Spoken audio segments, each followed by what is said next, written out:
Good morning. I'm Dan DeRosa with 19 News Now, coming to you from our digital desk. We're about to take you to an event that's getting started in downtown Cleveland. It's happening on Mall C. This could be an exciting announcement for downtown Cleveland. They're calling this the comprehensive strategy to reimagine downtown Cleveland, and it's going to be unveiled for the first time. Let's remind you where Mall C is if you aren't familiar with downtown. It is that piece of grass, that property right in downtown, and for years there has been talk of a need for some sort of sky bridge or land bridge that goes from Mall C to connect over by Cleveland Browns Stadium. You have the Great Lakes Science Center, the Rock and Roll Hall of Fame, all of which feels disconnected from that Mall C territory. And apparently that might be part of the announcement today in the reimagining of downtown Cleveland. Let's take you to the announcement. It takes strong partnerships and collaboration to do the hard work of city building.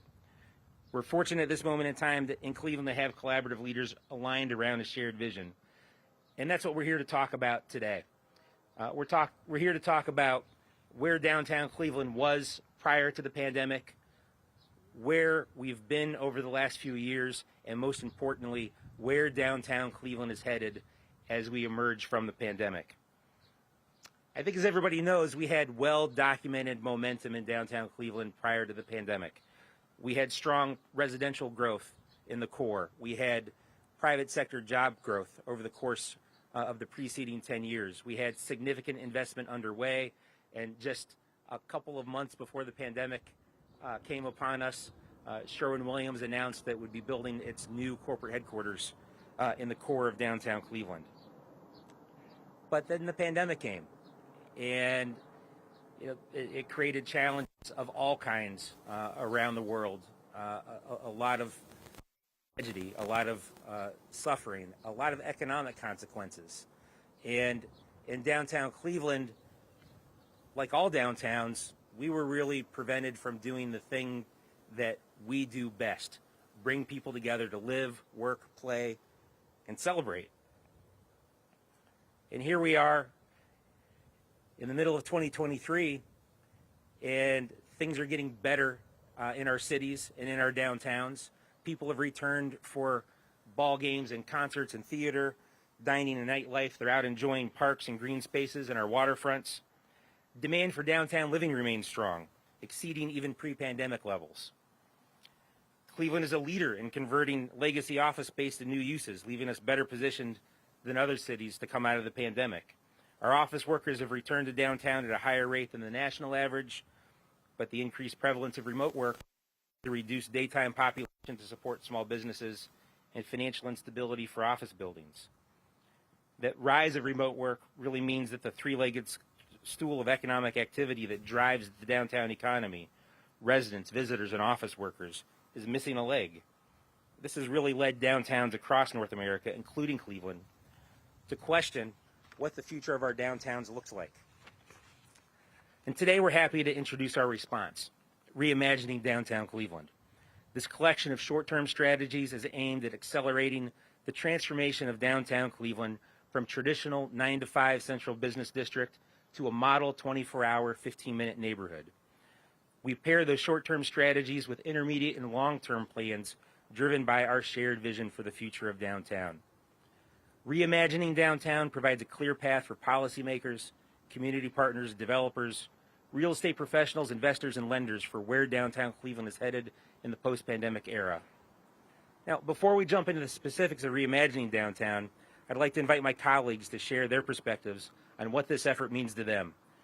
Downtown Cleveland's future depends on private sector buy-in from property owners, from residents, employers of all sizes, entrepreneurs, and civic leaders, and it also depends upon powerful and persuasive public sector leadership. Leadership like that of my friend, Mayor Justin Bibb, and I'd like you to join me in welcoming Mayor Bibb to the podium.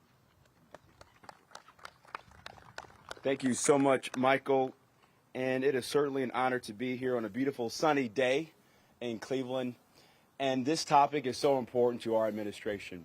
As Michael mentioned, we are facing another challenge in our city. How do we reimagine our downtown and bring it back better than we've ever seen before. And if you think we're going back to a pre-COVID world, you're sadly mistaken. We're not. Be bold. Proposition of our downtown. The vision we're outlining today is not about going to a central business district, but truly creating a community business district, a 15-minute city neighborhood that's thriving 24 hours a day, 7 days a week. And our administration has taken some very clear immediate actions to achieve that goal, both in the near term and long term.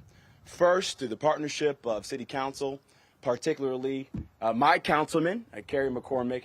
For the first time in Cleveland's history, we're finally bringing smart parking meters to our downtown. Well overdue. Say goodbye to quarters, dimes, and nickels. And this will go a long way to making the resident experience, the tourism experience, easier for folks to live, work, and play in the core of our great city. Secondly, we see shovels in the ground. Over $1 billion of development already underway, with another $500 million in the pipeline. And our administration, led by my Chief of Integrated Development, Jeff Epstein, will be aggressive in encouraging more development in our urban core, with targeted, focused incentives as well, to let the world know that Cleveland is open and ready for business. We've also been very focused on leveraging the historical federal investments we've gotten from President Biden and Vice President Kamala Harris through the American Rescue Plan to make sure we can bring back our economy in a bold, effective way. We're going to be using $1 million of our money leveraged with other private sector investments to improve the lighting of our urban core and downtown in areas like Euclid Avenue and Public Square. We also have used over $10 million of ARPA money to improve the public space improvements as well all across downtown. And we're also looking at a new job credit tax incentive to encourage more companies to choose downtown as their new corporate headquarters. And as I was in Columbus last week, many mayors asked us about the great work we're doing to convert historic buildings to residential buildings. We know how to get it done in Cleveland. We've created a national model. We just got to keep our foot in the gas to make sure that Cleveland doesn't miss the moment like we missed after the Great Recession of 2010. This is the era of the mid-sized city. I believe we have one of the best downtowns in America. And this strategy we've outlined today will go a long way to making that vision a reality in our city. Before I kick it off to my governing partner and friend, the county executive, Ronayne, I also want to talk about the importance of safety. We can't have a vibrant city if folks don't feel safe, if business owners don't feel safe to open up a business, if residents don't feel safe walking to work, walking at home. Our administration is working around the clock to keep our city safe, but we can't do it alone.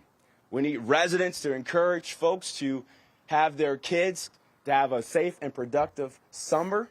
We want to encourage the public not to use guns to solve disputes. And we also want to make sure we continue to send a message to Republican lawmakers in Columbus and Republican lawmakers in D.C. Help us mayors all across Ohio and all across this nation pass common sense gun legislation. Chief Wayne Drummond can only do so much. The men and women of our police department can only do so much. We need Congress to act. We need lawmakers in Columbus to act. And we need the public to help us keep our city safe and secure, because we all have a role to play to keep our. Thanks so much, and I'll kick it off to the county executive. Thank you, Mayor, and good morning, everybody. I'm Chris Renee, Cuyahoga County Executive, and I'm glad to be with you today here in downtown. Thank you to the Mayor and to DCA for the invitation today. This is an utterly important initiative for our region. The cities to get out of the gates post-pandemic with an aggressive plan to reimagine their place, their space, their downtowns are going to be the cities that are going to, in the new economy, succeed.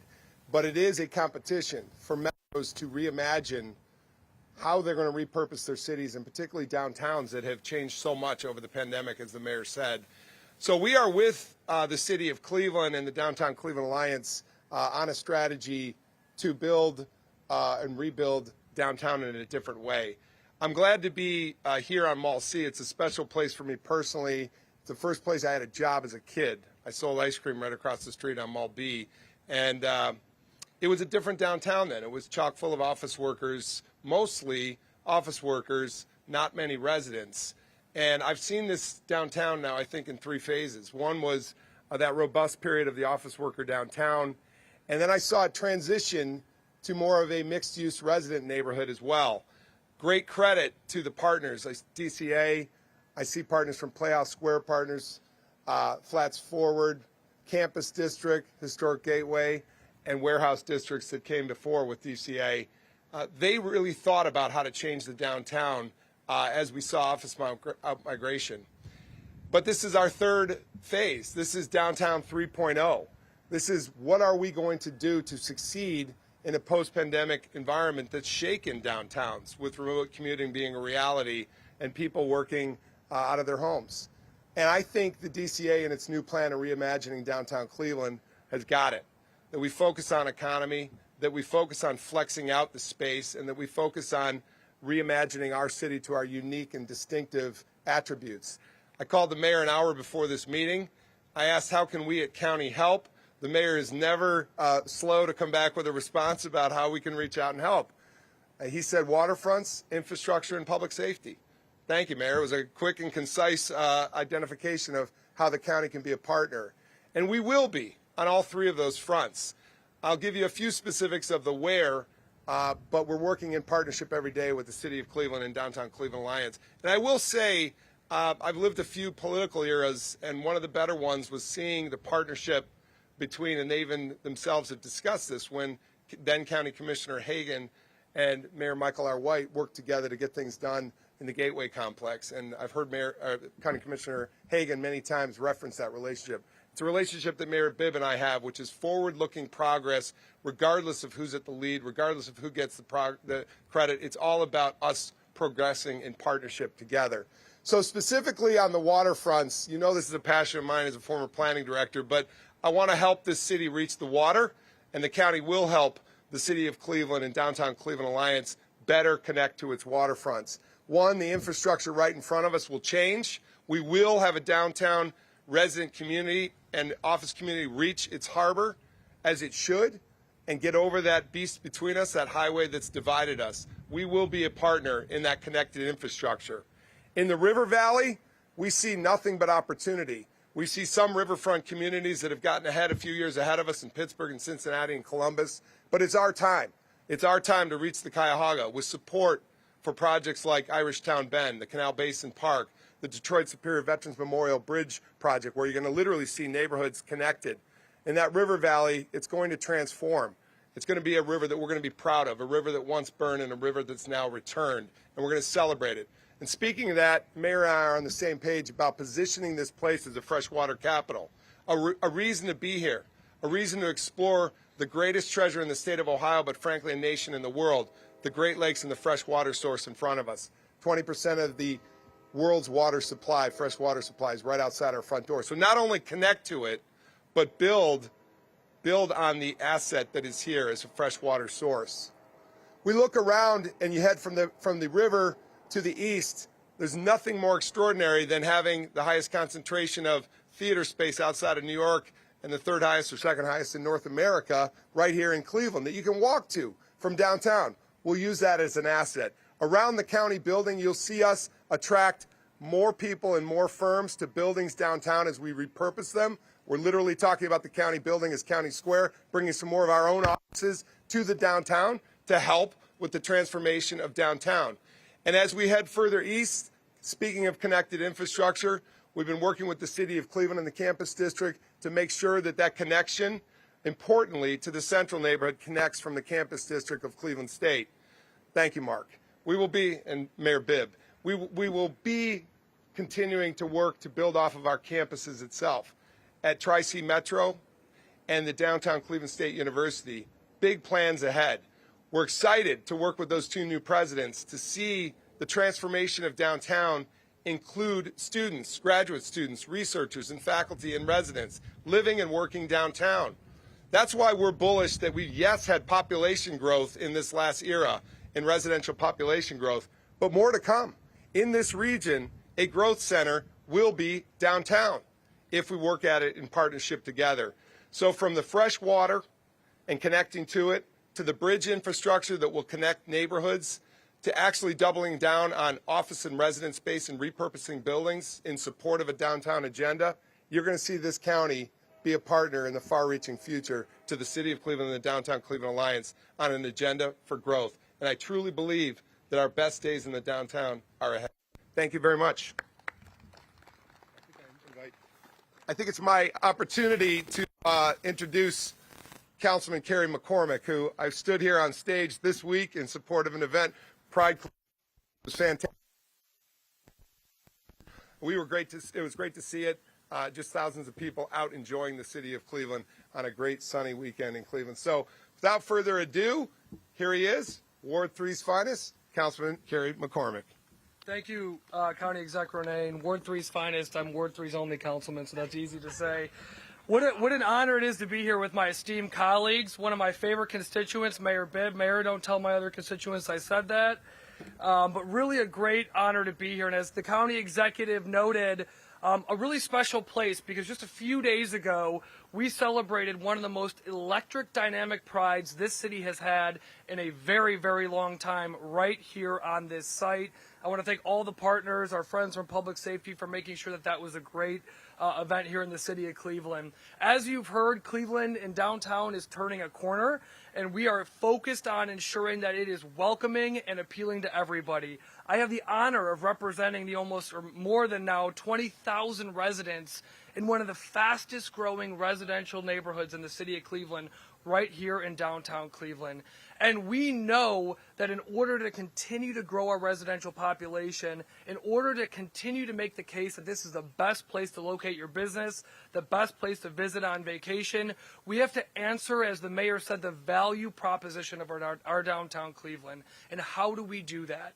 We do it by investing, as has been noted before, in our public spaces, our lakefront connections, our riverfront connections, our little pocket parks that the Downtown Cleveland Alliance has been spearheading as we've moved forward, making this the most friendly place to be in. Whether you live here, you're coming here to work, or you're coming here to visit, that is going to be the key to success. This is the best place to do business, and we've got to continue to make that value proposition. I'm also a firm believer that as we go through time and as we see the effects of climate change, the Great Lakes region is going to be a critical place for population growth, and Cleveland is setting itself up with the leadership that you have here today to ensure that we benefit from that growth. And that's what I'll tell you. I'm a born and raised City of Cleveland resident. I grew up in Ward 8 on the east side. I live in Ohio City now. Never in my life have I seen the aligned leadership around common goals as I see today. With a county executive, a mayor, our civic and public partners aligned on ensuring that this city doesn't just talk about, but actually advances into the world-class city we know it can be. This city has more assets, more benefits, a stronger population, culture, food, museums, waterfronts than most cities across America. But let's be honest, we have not done what we've had to do to leverage those assets in the past. Today is different because we have people in office who get it and are about getting it done and not just talking about it. So I am thrilled to be the council person for downtown and the near west side. I've never been more excited in my life to see this progression. And as the mayor noted with smart parking, we are starting to see the fruit of that labor actually come to fruition across the city of Cleveland. The mayor knows I've been complaining about parking for a long time. Finally, we had someone that showed up and actually did it. Thank you, Mayor. But anyways, the point is that you've got the leadership, the vision, and the actual effort behind to make downtown an even better place to be. I am more optimistic about this city than I've ever been in my life as a lifelong city resident. So with that, I'm going to get off here, but we're going to introduce the gentleman who's already been up here to tell you more specifically about what that plan is going to be. And before he comes up, let me just say this. Downtown Cleveland Alliance has always been a strong organization, but they are more than ever nimble, pivoting, adjusting resources to ensure that they are meeting the needs of everyone that utilizes downtown Cleveland. Michael Deemer has been an incredible leader to step into that position and to say we're going to do what we got to do to make sure that downtown Cleveland continues to be one of the best downtowns across America. And he's going to tell you a little bit more about that plan. Michael.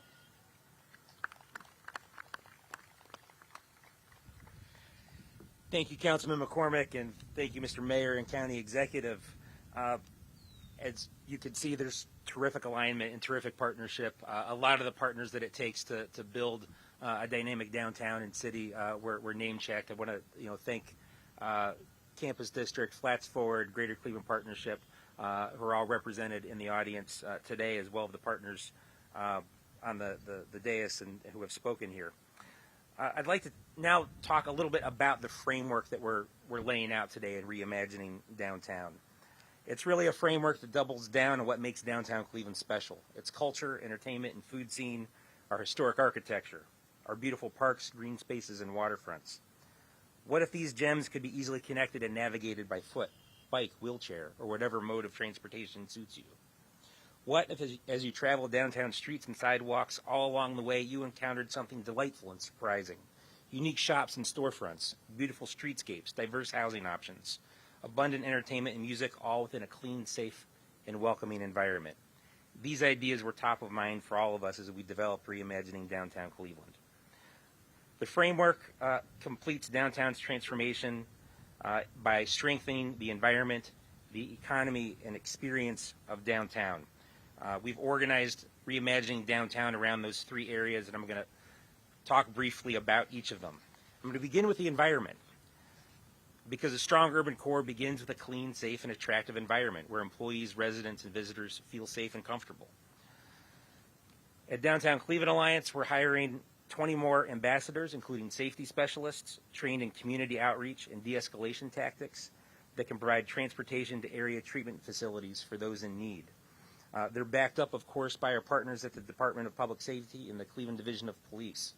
We're expanding our partnerships with social services and the Cleveland Division of Police for improved crisis intervention and case management for individuals struggling with mental health and addiction.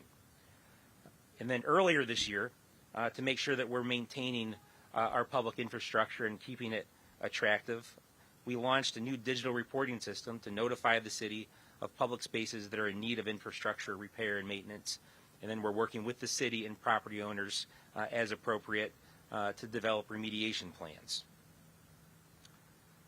In addition to the environment, we've got to have memorable experiences that celebrate Cleveland's diversity and distinctiveness that is essential to establishing a really commute-worthy place and also attractive to residents and visitors.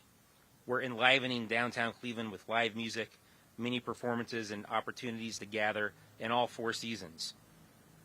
And let me put some numbers behind that. In 2023, we'll activate nearly 20 public spaces and private plazas with over 600 activations, up from 450 in 2022.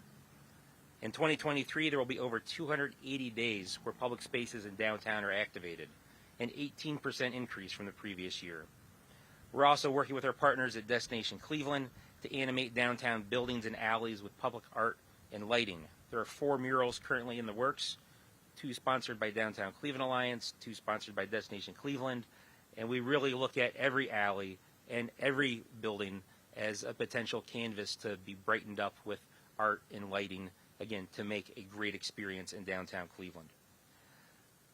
Having that clean, safe, welcoming environment, having those great experiences leads to having a strong economy where we're growing jobs and businesses, curating vibrant storefronts, encouraging residential development at all price points, and building a really multimodal network.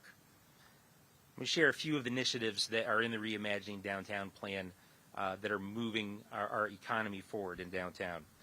We're implementing a retail action plan. We're working with StreetSense, a national consultancy firm that works with downtown organizations nationally on developing retail plans. And by the end of this summer, we will have a retail action plan in place that will work with all the partners here today to implement and attract a more diverse storefront businesses and really focus on local minority and women-owned retail storefronts to really diversify our downtown market. We're emphasizing mobility options. We, as a team, all the partners that you heard from today, are working to fill capital funding streams with fundable plans for bicycle networks, pedestrian infrastructure, and beautification initiatives that leveraged all of the planned private investment across downtown. We'll initiate and complete the Hope Memorial Bridge Loop and the Superior Midway, and we'll expand from those bike infrastructure networks to build a downtown-wide network that connects not just the districts of downtown, but all of the surrounding neighborhoods with a great bicycle and pedestrian experience.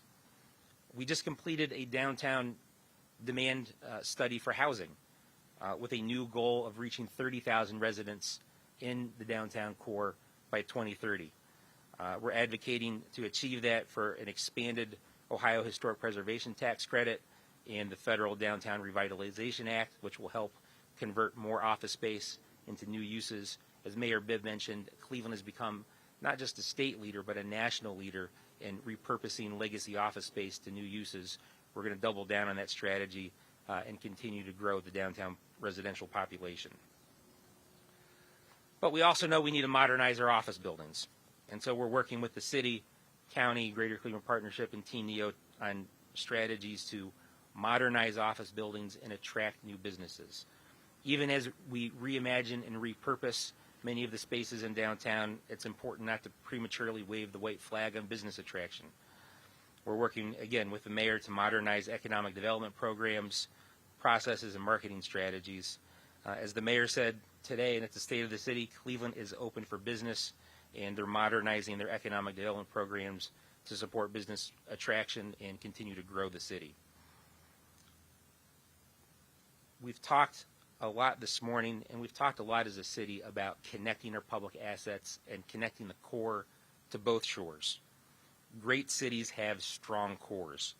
Special cities connect those cores to great waterfronts and surrounding neighborhoods. And much of this plan is really going to be focused on creating great public realm capital improvements for a great pedestrian experience in the core that connects to great pedestrian experiences leading people to both of our dynamic waterfronts.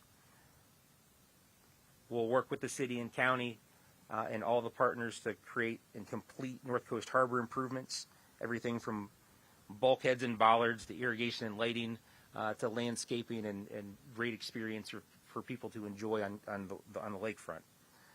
We'll complete Canal Basin Park on the riverfront. We'll enhance the bicycle and pedestrian connections between the core and the Columbus Road and Scranton Peninsulas. And we'll secure funding to repair bulkheads along the Cuyahoga River. And again, those connections within the core and between the core and the shores are going to be essential to reimagining downtown and making it the post-pandemic place that we know and when it can be. What's new and different here is, as has been noted, the public and private civic leadership aligned around a clear vision and strategic framework for downtown Cleveland's future. What's also new is a relentless focus on public realm capital improvements. We're facing really an unprecedented situation coming out of the pandemic. Our partners are aligned toward a shared vision for our downtown, as you've heard today, and these short and long-term strategies will help accelerate and reimagine our core to meet the needs of the 21st century. Through these targeted initiatives, we'll make downtown Cleveland a more clean, safe, welcoming, and attractive city center that blends our downtown districts, our surrounding neighborhoods, into a truly seamless urban fabric that's greater than the sum of its parts. I'm happy today to stand here and launch Reimagining Downtown Cleveland. I'm looking forward to working with all of the partners that you've heard from today to really make our downtown an even better place to live, work, and play, and to celebrate it as an asset for all of the residents of the city, of the region, and we're, with Mayor Bibb's leadership, with County Executive Renane's leadership, I think we're signaling to the rest of the country that Cleveland is a special place. We're open for business, and we're looking forward to welcoming people to our downtown in the coming years as we reimagine the future. We have a number of folks here able to answer questions should you have any, and I know the Mayor, County Executive, and I will be interested and happy to answer your questions as well. So thank you.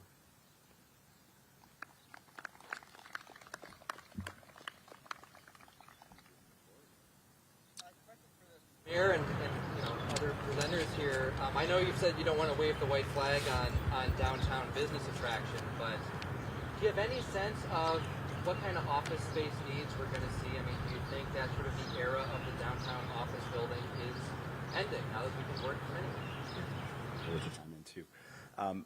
I certainly think that the new employee for a post-pandemic world is looking for an office space that can do a couple things. Number one that's modern, that has various different amenities, where they can truly kind of have a live, work, and play environment, what you call a third space.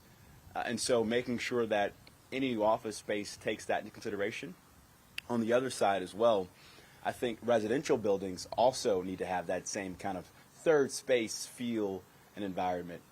And one thing we're trying to do, not just downtown, but in every city in Cleveland, is really create a 15-minute city. Where regardless if you're downtown or in Lee Harvard or in West Park, you have all the amenities you need within a 15-minute walk. Whether that's a grocery store that sells fresh fruits and vegetables, a high-quality park that's well-lit and programmed, access to high-quality public transit, protected bike lanes, all those things are interconnected. And so what you had pre-pandemic was primarily downtowns focused on just being a central business district. And in many ways, we were ahead of many of our peers in that sense of making this a place where residents can live and also work and play. I think we're ahead of New York in many ways in that sense, ahead of San Francisco in many ways in that sense. And so there's a lot for us to build on, a lot of core strengths to build on. And I also believe our waterfronts from the Cuyahoga River to Lake Erie gives us also another unique competitive advantage as well, too. Michael, you want to add to that? I'm not going to add to every question and play second to the mayor every time on this, but I will say on this one, just from the benefit of just seeing a presentation from Cleveland State University, Levin Chair Bob Gleason just issued a number of job stats on Cleveland, which I'd encourage you to take a look at the Levin College. One, Cuyahoga County hosts roughly 700,000 jobs. We punch well above our weight of a county of 1.2 million people. That means we bring a lot of people in from the region. But of that, well over 200,000 of those jobs are here in the city of Cleveland. And of all those jobs, roughly 50% of the jobs are not remote commutable, if that's a word, that you cannot remote commute in about half the jobs. So we take advantage of that opportunity in a legacy city like Cleveland, that there is ample opportunity to still host jobs here in the downtown in Cleveland and the center core of Cuyahoga County. But of that other 50%, Cleveland is tracking roughly the national average, which is about 2 days of remote commuting out of that 5-day work week. So we are, a city that still is going to host a whole lot of jobs and a county that's going to host a lot of jobs. And I think we take advantage of that opportunity that many of those jobs just need to be non-remote and working in place. And then finally, I'll just say, I think our rethinking how we anchor down on places like our healthcare industry and whether we can get people living close to work with a good transit system between is imperative. So we are, I think, still bullish on this economy. The service sector, the hospitality sector, the healthcare and IT sector are strong in Cleveland and all bode well for downtown. There was one thing that the mayor also said to me an hour and a half ago, and that was work to repurpose buildings for mixed flexible use. And that's going to require a partnership on new zoning strategies as well. But I think we can do this, and there's a esprit de corps to do it. I'll just add, because I think this is the question facing downtowns and really probably one of the animating rationales behind the need for a reimagining downtown plan. There's going to be demand for office space in the future. There'll be more demand in the future than there is today, as people remember that they like being together to come to work. Sitting in your room looking at your laptop all day will eventually get old, and that's already happening. But there will be less demand. And that's why we need to have strategies to adjust to focus on office buildings that have the amenities that are modern enough to meet the needs of today's office users, and then that we're looking at other adaptive reuse and conversion strategies for office buildings that don't have the amenity base or are not well suited to today's office users. So it's going to require more targeted strategies, and I think that's what we lay out in reimagining downtown. But I think as you look around us in downtown Cleveland, whether it's cross-country mortgage, moving hundreds of jobs from the suburbs into the campus district during the pandemic, or Sherwin-Williams building the new corporate headquarters behind us in the heart of downtown, clearly there's going to be continued demand for office space.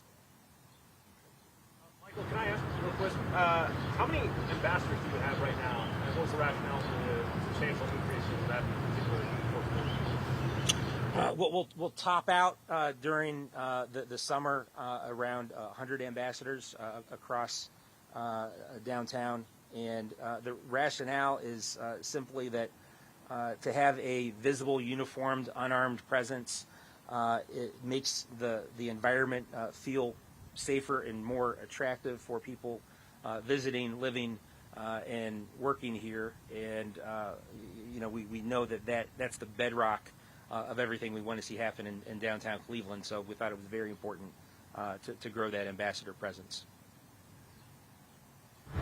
Question for the executive. You talked about connecting downtown to the lakefront, tackling the beast of the highway. Is there actual plan to build like a pedestrian bridge over the highway, or what is the strategy? Yes, and I could yield to any one of the persons next to me, particularly the mayor, but there is. I'm going to give it to the mayor, but we're here to help. Let me say that. I'll kick it off, and I'll let the councilman chime in. Since we took office, we've been very focused on how do we better connect the core of our downtown to Lake Erie. We're in the final stages of completing our North Coast Connector study. We've dedicated significant capital from our American Rescue Plan investments to jumpstart that effort. We've already had early conversations with the Secretary of Transportation, Pete Buttigieg, and the governor as well about supporting our North Coast Connector effort. So where we're standing right now, there will one day be a pedestrian bridge for bikes and pedestrians, no cars. I'm going to say that again, no cars. And we have a best-in-class master planner, designer, James Corner Field Operations, who did the High Line as well, helping us to make sure we reimagine a world-class pedestrian bridge for that seamless integration and connection. So where we're standing right now will one day be an amazing world-class pedestrian bridge where you can walk directly to the lakefront. Want to chime in on that? I would just note that in the past couple of weeks, City Council passed millions of dollars to allocate towards the design and build of the bridge. Obviously, it will take much more than that, but Council has been a strong partner in ensuring that this happens. And I'll note, too, that this is a critical connection, and not only do you have the bridge, but it will also open up a lot of different opportunities along the lakefront to develop the lakefront. So it's a big deal. It's people-oriented. It's pedestrian-oriented. And as the mayor noted, Field Operations is a firm out of New York City. I actually sat on the selection committee for the firm. They've done the Presidio Park in San Francisco. As the mayor noted, the High Line. They did Public Square. So they are a top-of-the-line firm to design that infrastructure. Mark? Yeah, I'm wondering about a fourth of downtown, parking lots or parking garages, which seems to be Speak up.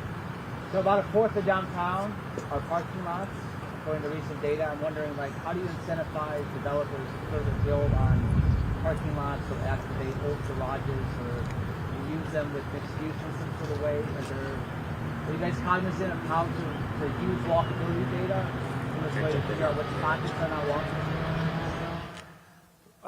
Well, we appreciate the question about surface parking and development, and we turn the clock back to just as we were heading into what became the pandemic at the end of 2019, the beginning of 2020. We looked across the downtown Cleveland landscape, and the next frontier of development was building on surface parking lots. We'd been national leaders, as we've talked about, in adaptive reuse, and oftentimes we would say we weren't a downtown of cranes, we were a downtown of scaffolding, because we had a lot of construction, but it was all largely adaptive reuse. But by the beginning of 2020, and even during the course of the pandemic, we started to break that final frontier of downtown development, new vertical construction on surface parking lots with the Lumen, with the Sherwin-Williams headquarters and campus right in the heart of downtown, with the City Club apartments. So I think one way of answering the question is we got to where we needed to be just as the pandemic was beginning. I think with the reimagining downtown plan and some of the economic development tools that the mayor and his team talked about, I think we've got the toolbox in place to continue to pick up where we left off and build anew on our surface parking lots, where those surface lots are a blank canvas. Everywhere we see a place to park, we see a place and an opportunity to build. You can't miss the opportunity. Well, one, to say places change with the times. Where we are standing on Mall C, just a few years back, we came into City Hall and this was a parking lot where we're standing. It became, with will of leadership, then Mayor Campbell, it was a move to turn it into a park. And I think I'm seeing that a lot, obviously, with Mayor Bibb, with the humanizing of the city and the walkability of the city behind, again, DCA's plan. But what I wanted to say is that, I mean, we've got to lean in on employers. I know Beju Shah of GCP is here. We will lean in on employers to incent employees to use public transit. We at the county have now made, for our workers, public transit roughly $1 a day. So, to move that needle from $2.50 for a RTA pass to a very affordable $30 a month or less is the way you've got to go. And that will begin to help incent parking lot owners to see new development futures. But let's incent public transit. I biked into work yesterday to take transit regularly, and we try to lead by example with saying to our employees, let's take other paths in. Just one more thing. Jeff Epstein, Chief of Integrated Development with Cleveland City Hall. One of the other tools we're working on through our zoning department is to make it easier for property owners who are developing downtown to have less parking requirements. We're using transportation demand management, where developers can put in place shared parking opportunities, public transit subsidy, electric bikes, bike storage, to reduce the parking minimums that the city requires. We're also retooling some of our incentive programs to encourage transit-oriented development where we have dense development proximate to high-frequency transit. I expect that'll go to council in the fall.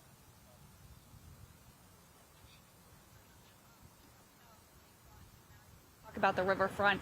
When do you guys think that plan would be in the works? Really, kind of, when could you see that happen? It's happening now. It's happening now.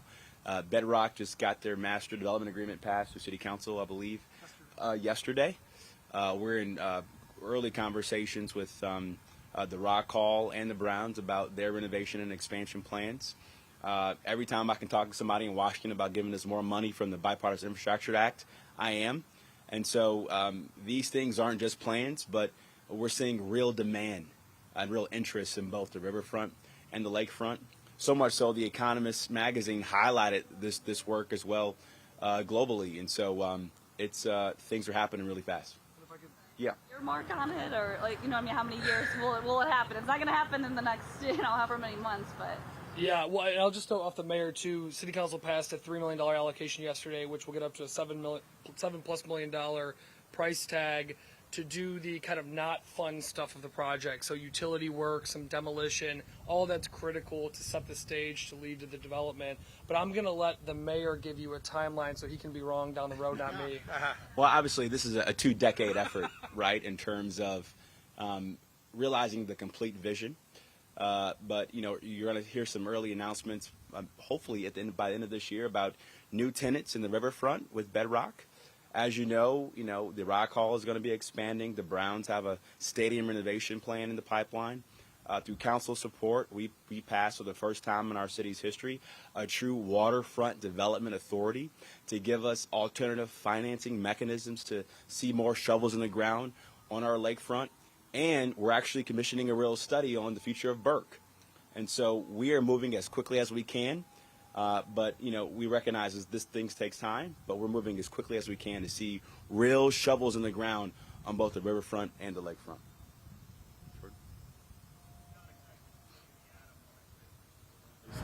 money in a place where they feel safe. Yep. So as part of this plan moving forward, what are some proactive steps the Division of Police is taking for district perspective? I'm going to have Chief Drummond chime in. Chief. Thanks. Appreciate the question. It's important that when we were talking about having folks come downtown, to live downtown, to play downtown, the case might be that they feel safe. Obviously, we can't have that without robust security, and that's the partnership. Mike Deemer talked about him hiring an additional 20 ambassadors, and that's critical. One might say, well, what can they do? Well, they can do quite a bit, especially how they're going to be trained and specialized, trained to deal with folks that are in crisis. And let's face it, downtown, there are folks sometimes that are in crises. So those individuals will be able to deal with them, because not all individuals in the downtown area that are in crises require police officers to deal with them. So if we can have those ambassadors deal with those individuals, they'll free up my officers, and also Commander Tucker, who's here as the commander of the 3rd District, have his downtown services unit officers concentrate on those who are actually committing crimes and so forth in the downtown area. So that leveraging also our partnership with the county, it becomes really important. We have the county executive here. We have a new sheriff that's coming in and so forth. He's going to be retiring, our deputy chief, Harry Patel. We have a great relationship with him. Again, leveraging that partnership to have potentially their sheriff department also. Again, these are in the talks. I'm not saying it's going to happen. Just leveraging our partnership with them to have additional folks downtown. Also, the RTA Police Department, again, leveraging partnership, not just our patrol officers in the downtown services unit, but also those particular individuals, coupled with the ambassadors. I think that will help us secure downtown and the surrounding areas as well. Chief, if I can just add something to that too. I want to add something the chief said, and we don't talk about this a lot, so I'm going to do it. You know, there are folks in downtown that need help. We know that, and we need to connect them to the resources. But when we have folks that are committing crime, habitual crime, repeat offenders, violent crime, we need Cleveland Municipal Court and Cuyahoga County Common Pleas to hold them accountable. And far too often they are failing to do that. And when that happens, we see repeat crime in our community. So yes, we need to plug folks into resources, but our judges need to understand that my residents, when someone commits a violent crime, do not want to see that person back out on the street the next day.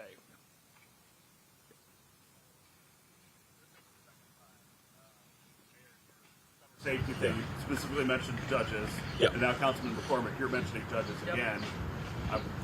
Where is this coming from? It's a major problem. I can count on many hands how many instances where we've had judges be too loose and allow repeat offenders back on our streets. And I've had a conversation with the prosecutor about this. I'm going to be talking to some judges about this over the next couple of weeks. But we need real judicial accountability to keep our streets safe and secure. Chief Drummond and Commander Tucker can be as aggressive as they can to put criminals in jail.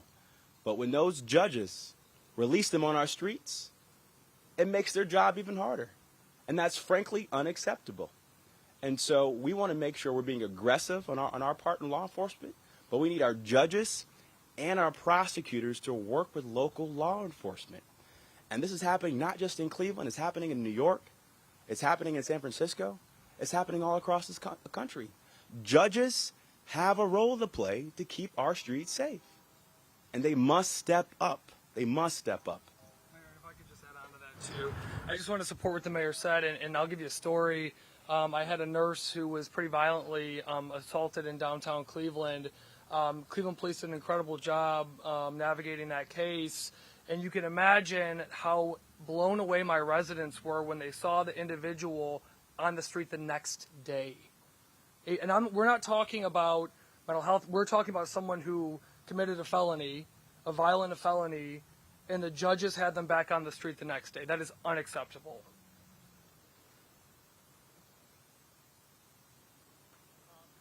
Lakefront and water development, we've seen decades of plans that have been pitched and kind of fallen flat. What makes this plan the one that gets over the finish line? You have a mayor, county executive, and a county council and city council committed to getting it done. That's what makes it different. And I'll just second that. But you're right. It's a great question. If you didn't hear it, there's understandable cynicism in the community about whether or not the waterfront plans are going to get realized. I again was one who was a part of the planning of a bridge connector back in 2004. It's been 20 years. But I will say of this mayor and this administration and also our council and the DCA, there's a drive to get it done.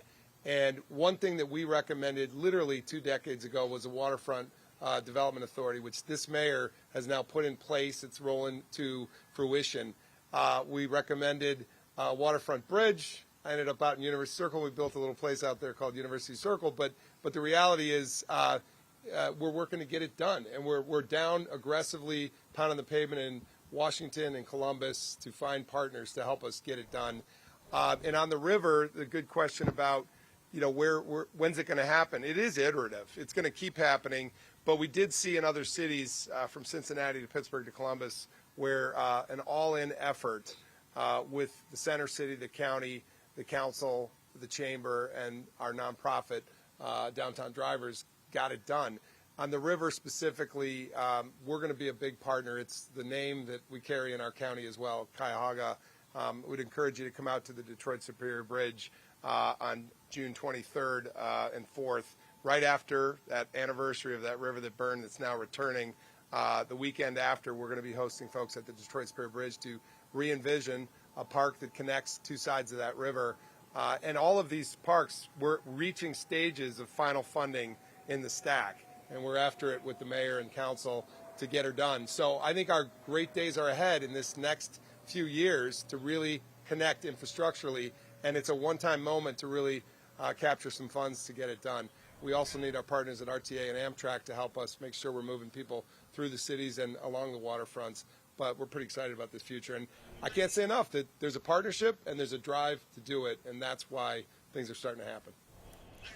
Dan DeRosa with 19 News, just going to jump in here as this is wrapping up. You heard just a great question there at the end. We've seen these ideas pitched before, this riverfront project, this lake connector project, but you have a mayor, a new energetic mayor, and a new county executive who seem to be behind this, working together and moving this forward. So as you heard the mayor promise, it is just a matter of time as we look at the map. They are standing right here on Mall C, and he is saying that in the very near future, there will be a bridge, a land bridge that connects downtown with a pedestrian bridge to the lakefront area, which is, of course, Brown Stadium. It is Rock and Roll Hall of Fame. It is the Great Lakes Science Center, and that will get done. It has been talked about for decades, but apparently now there is movement. So we will keep our eye on it. Promises are great on paper until you see shovels in the ground. If we have any other breaking news, we're going to bring it to you here on our digital property. Our 11 o'clock news is underway on CW43, and then our noon news upcoming on Channel 19. Until then, I'm Dan DeRosa with 19 News Now. Have a great afternoon. 19 News is everywhere. Download our CTV apps and follow us on social media